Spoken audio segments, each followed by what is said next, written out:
বন্ধুরা, তোমরা সব কেমন আছো? আশা করছি ভালো আছো, সুস্থ আছো। তোমাদের ভালোবাসাতে আমিও ভালো আছি। রিঙ্কু ব্লগে তোমাদের স্বাগত জানালাম। এখন বাজে 11টা থেকে ব্লগটা আমি চালু করলাম। আজকে ব্লগটা চালু করতে অনেকটা বেলা হয়ে গেছে। এই যে ছোট ছোট সিঁড়ির উপরে আসলাম, আমার যেন ধুমটু মাটকে আসছে, কারণ প্রচন্ড পরিমাণে গরমও পড়ছে, বিশাল রোদও উঠেছে। আজকে একটু তাড়াতাড়ির মধ্যে আছি, ব্যস্ত আছি খুবই। কেন আজকে একটু বার হবো, অনেকদিন তো বার হওয়া হয় না, ফাঁকার দিকে যাওয়া হয় না। কেন অনেকে ফোন করছে, আমরা যেতেও পারছি। তো সকাল সকাল রান্নাটা সেরে 12টার মধ্যে বার হবো বলেছিলাম, কিন্তু আমার রান্না এখনো সারা হয়নি, অনেকটা বাকি রয়েছে। আর সেরকমভাবে সকালবেলা খবরটা আমাকে দেয়নি। 11টার সময় ফোন করে বলছে যে 12টার সময় বার হবো। আচ্ছা বলো দিন, এরকম সময় বললে কি এরকম টাইমে বার হওয়া যায়?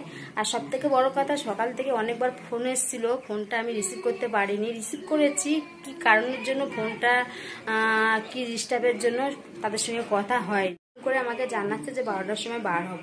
তো আমি বলেছি যদি রান্নাটা সকাল সকাল হয়ে যায় তাহলেই বার হবো, নাহলে একটু লেট করেই বাড়ি থেকে বার হব। তো বেশি আর কথা বলবো না, কেন বললাম তো ঝটপট করে রান্না সেরে আমাদের বার হতে হবে। আর আমার রান্নাটা সারা হয়ে গেছে, রান্নাটা সেরে সমস্ত কাজ গুছিয়ে আমি রেডি হয়ে গেছি, এবার বাড়ি থেকে বার হব।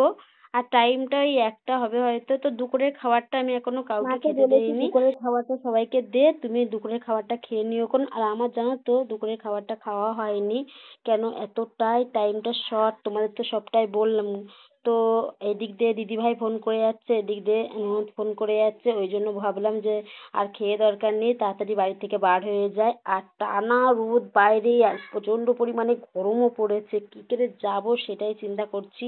কেন আমাদের হচ্ছে অনেকটা তাড়াতাড়ি গাড়ি পাবো। কেন চৌহাটায় দাঁড়িয়ে থাকলে 1-1.5 ঘন্টা তো দাঁড়িয়ে থাকতে হবে, কিন্তু অটো আসবে না, খুব পাতলা করে অটোটা আসে। আর ওই জন্য আমি চৌহাটায় দাঁড়িয়ে থাকি না, একেবারে সেই অর্জুনতলায় যাই হেঁটে হেঁটে, অনেকটা পথ হেঁটে হেঁটে। তো আজকের ওদিকেও যাইনি ওদিকেও যাইনি, আজকে ঠিক আমাদের বাড়ি থেকে একটু আগিয়ে মেন রাস্তায় এই যে কাকুর দোকানে বসে রয়েছি। এই দোকানটায় আমরা মাঝে যে হাট বাজার করতে আসি, আমি আসি না, তন্ময় আসে কি বিক্রম আসে। তো এখন তো দুপুর টাইম, কাকুটা টিভি দেখছে আর আমি এই যে বসে রয়েছি অটোর জন্য। এই রাস্তা থেকে অটো যায় জানো তো। তো অটোটার কি হারোয়ায় যদি যেতে চাও তাহলেই অটোটায় যেতে উঠতে পারবে, নাহলে কিন্তু অন্য জায়গায় গেলে কি বাজারে গেলে অটোটায় উঠতে পারবে না। তো ওই জন্য আমি আর কি এই পথের রাস্তায় অটোটা ধরি নে। তো আজকে বসে বসে অনেকক্ষণ ধরে অটোটা আসেই না, 1.5 থেকে 2 ঘন্টা বসে রয়েছি। আর টাইমটাও অনেকটা হয়ে গেছে, ওদিক থেকে ফোনও আসছে, কি করা যায় আমার চিন্তা বিশালই হচ্ছিল। তো এখন এই পথটা হেঁটে গেলে তো শেষ হবে না। তারপরে দেখছি একটা জেঠিমা বলছে যে ওখানে একটা অটো দাঁড়িয়ে রয়েছে, ওখানে গিয়ে দেখো অটোটা যায় কিনা। তারপরে অটোটার কাছে এসছি, তখন অটোটা আবার কিছুক্ষণ পরে ছেড়ে দিল, তারপরে হাওড়ায় এসে পৌঁছালাম। তো হাওড়ায় এসে দিদিভাই এই রোদ্দুরে দাঁড়িয়ে থাকতে পারে না, বিশাল কষ্ট হয়ে গেছে বলছে। তারপরে ননদ দেখলাম যে কিছু দূর আগিয়ে সেখানে দাঁড়িয়ে রয়েছে, তারপর 3জন মিলে এক জায়গায় হলাম, হয়ে এই যে আমরা যাচ্ছি জোয়ারে। আর এই রাস্তাটাও জানো তো কতটা হাঁটতে হয়, আজকে হেঁটে হেঁটে পা দুটো ব্যথা হয়ে গেল। আর এই টানা রোদ্দুরে ছাতা খাটিয়ে যাচ্ছি, তা কি হয়েছে, ছাতাটা কিন্তু রোদ মানছে না। তো যাই হোক, রোদ্দুরে 3জন মিলে গল্প করতে করতে যাচ্ছে। আর এই রাস্তাতে জানো তো টোটো কিংবা অটো যায়, কিন্তু দুপুর টাইম বলে কোনোটাই যাচ্ছে না। মানে কপাল যখন খারাপ হয় না, চারিদিক থেকেই খারাপ হয়। তো কি আর করা যাবে, হাঁটতে হাঁটতেই যাচ্ছি। আর খিদেও লেগেছে বিশাল জোরে, কি করে কি করব সেটাই ভাবছি।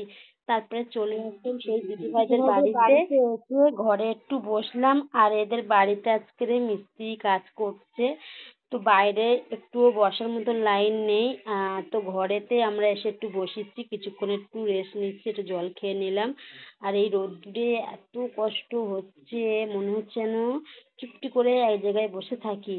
তো এতটাই গরম লাগছে, এখানে এসেও মানে চুপটি করে বসে থাকতেও পারছি না, এদিক এদিক করে আছি। দিদিভাইটা গিয়েছে, দিদিভাইয়ের তো শরীর খারাপ করছিল, দিদিভাই একটুখানি মানে শুয়েও পড়েছিল, তারপরে আবার উঠে বসে পড়েছে। তো আমরা এসছি এখানে মরিঙ্গো দিতে। এই দিদিভাই বিশাল অসুস্থ ছিল, আমাদের মরিঙ্গোটা খেয়ে সুস্থ হয়ে গেছে, আগে থেকে অনেক সুস্থ হয়ে গেছে। তো আজকেও আমরা মরিঙ্গোটা দিতে এসেছি। আর এখান থেকে আর এক জায়গায় প্রোগ্রাম রয়েছে, আমরা গিয়েছিলাম, গিয়ে প্রোগ্রামটা সেরে এই দিদিভাইয়ের বাড়ি আবার চলে এসেছি। আর এখন টাইমটা হচ্ছে এই 5টা 6টা হবে, তার মধ্যে কারেন্ট চলে গেছিলো। বাপরে বাপ কি গরম আজকে। তারপরে আমরা দিদিভাইয়ের বাড়ি থেকে রওনা দিয়েছি, দিয়ে আমরা চলে এসেছি হারোয়াতে। তো হারোয়াতে এসে করছি, তো আমার ননদ গাড়িতে উঠে চলে গেছে, তো আমরা একটা টোটো ধরে বাড়ি চলে আসি। তো বন্ধুরা, আজকের মতন ব্লগটা আমি এখানেই রেখে দিচ্ছি। তোমরা সবাই ভালো থেকো, টাটা।